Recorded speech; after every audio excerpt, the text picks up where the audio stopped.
Hello everyone. Today I'll be reviewing the Albany Roosevelt based on the 1928 to 1929 Cadillac Town Sedan, specifically the 341 series. Both models were distinguished by letters A and B.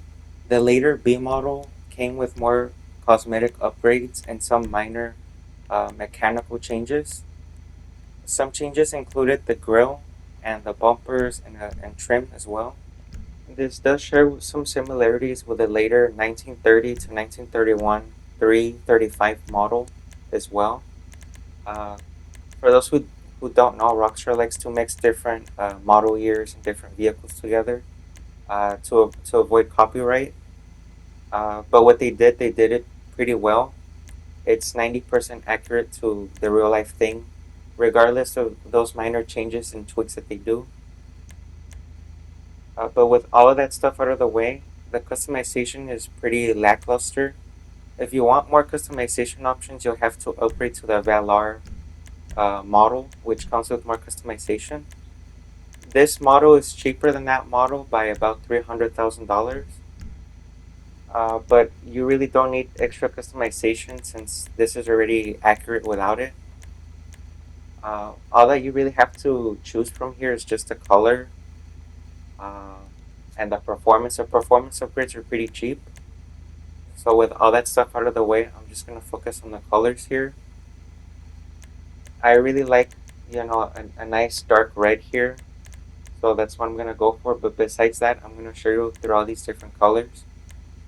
A lot of these darker brown and green and blue options look very nice on this car. Uh, I might go back and revisit this car when I'm done recording. But just to show you what you can really do with these colors, they just look very fitting for the car. You can get the suspension pretty low, but I'm not really gonna do that. So I'm just gonna leave that alone.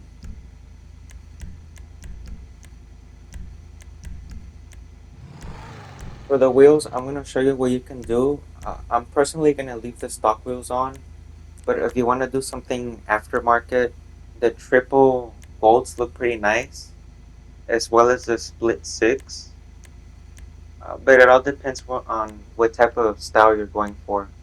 The classic rod still works pretty well. If you want to do some resto mod, you can do that with this car. Uh, but as I said, there really isn't that many options to choose from.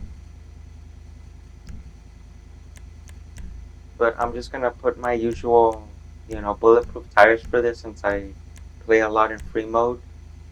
You do have your window tint options here, but I'm just gonna leave that off. Anyway, after this, I'm gonna show you up the car up close and the details, and then I'm gonna discuss the performance. Detail is great and texture quality is acceptable. One complaint that I have is that the engine model is inaccurate because the real car has a V8 engine model and not a V12. This should not ruin the car for most people unless you obsess over attention to detail. Kinda like me. The textures aren't the best, but it's still acceptable considering how long the Roosevelt has been in the game. The interior makes up for it because it still captures the period correct design, just like the exterior. The interior is shared with vehicles such as the Truffate Z-Type, among others.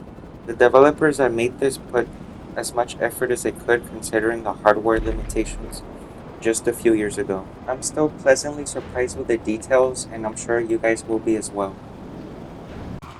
Speed is decent and handling is great. I'm shocked at how well this car performs. Acceleration is pretty fast.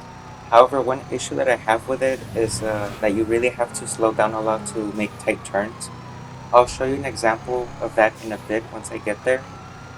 If you do the full engine upgrade along with the turbo unfortunately adds some sound effects, which really does not belong on the car of this time period. But it's a little bit of a nitpick. I'm sure it won't really bother most of you. For those of you who are really into classic cars or really know a lot about them, these, those modifications really weren't featured on those cars during the early 1920s and the late 1920s. But besides that, I'm already gonna get here to that tight turn that I was talking about. As you can see, I really had to slow down and stop, reverse, and then make a quick turn. Um, but besides that tight turn that this car really struggles with, it's not really a big deal. And with that all said, that's all I got for today. And as always, thanks for watching.